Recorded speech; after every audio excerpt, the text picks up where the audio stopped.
We have all attended virtual meetings, and many of us have attended virtual events such as conferences.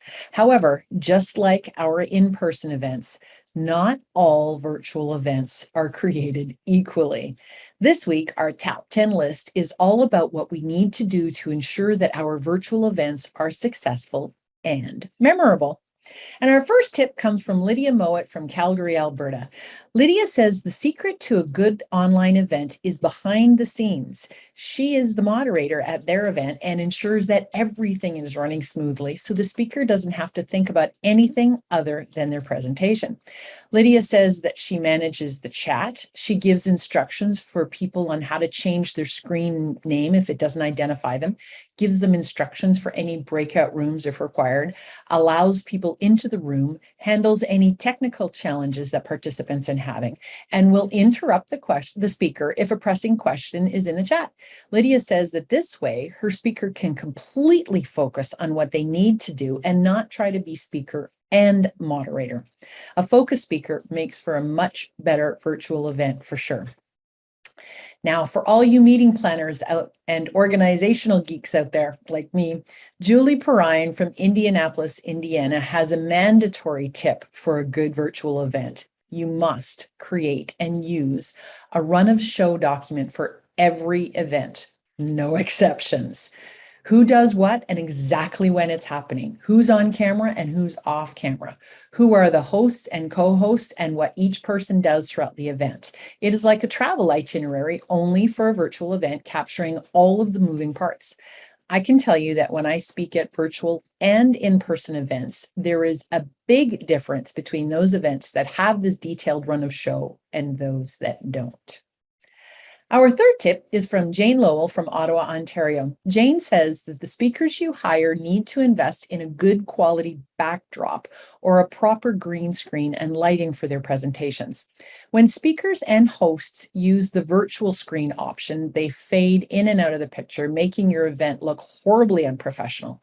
Jane mentions that she and her partner Steve like to stand when presenting, so a good quality full-size backdrop adds for a better experience for the audience as well. Or standing on in-person events, why not stand on the virtual ones? Sherry Bricks from Toronto, Ontario is our meeting here at On the Right Track. And because of Sherry, one of the highlights of our Admins Rock conference was our DJ.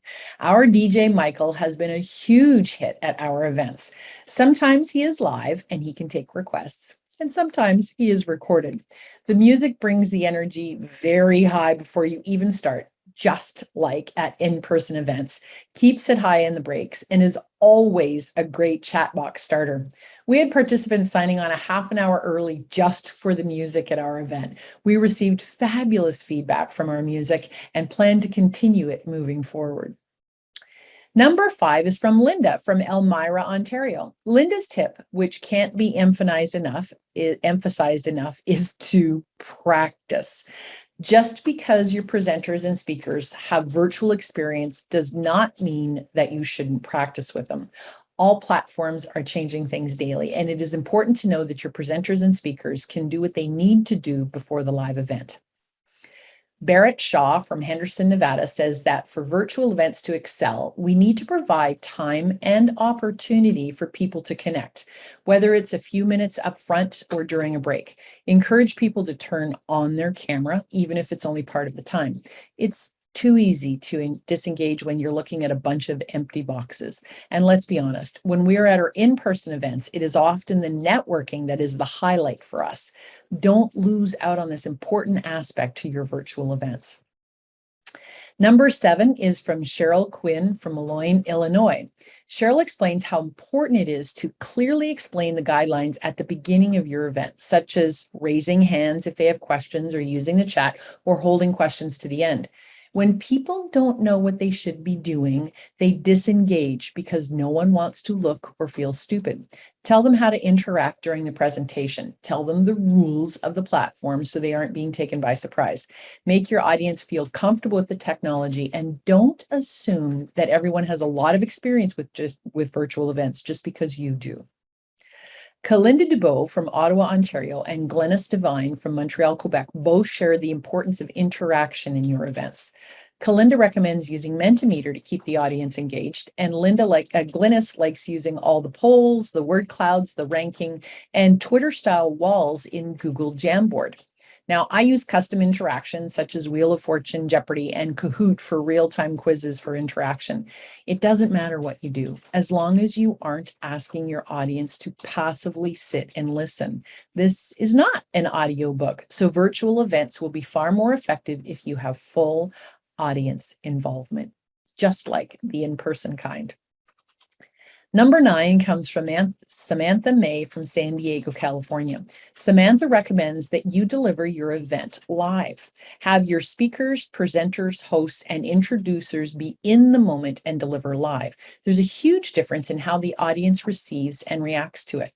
Pre-recording doesn't have the engagement and often feels very flat, especially if your audience doesn't know it is pre-recorded and you're trying to make them look like it's a live event.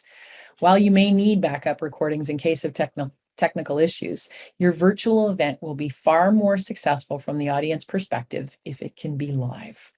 And number 10 comes from me. For my past 2 virtual conferences, I have gone into the studio for the event instead of delivering it from my home office.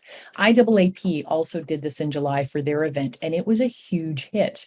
If you can, and why can't you, have your speakers, hosts, and presenters actually in the studio?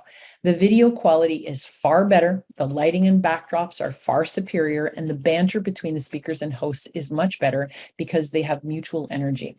This way, all the speakers hopefully listen to each other and can refer back to previous presentations, which often doesn't happen if everybody is not in the same location. It makes for a way more cohesive event, and it is way more enjoyable for your virtual audience. I know that virtual conferences are here to stay. There will always be a need to gather people without the cost of travel. In 2022, I plan to host a live Admins Rock in person in Toronto in May and a virtual Admins Rock in October. I also plan to use all of these great tips, which I hope you will do in your events too. Good luck.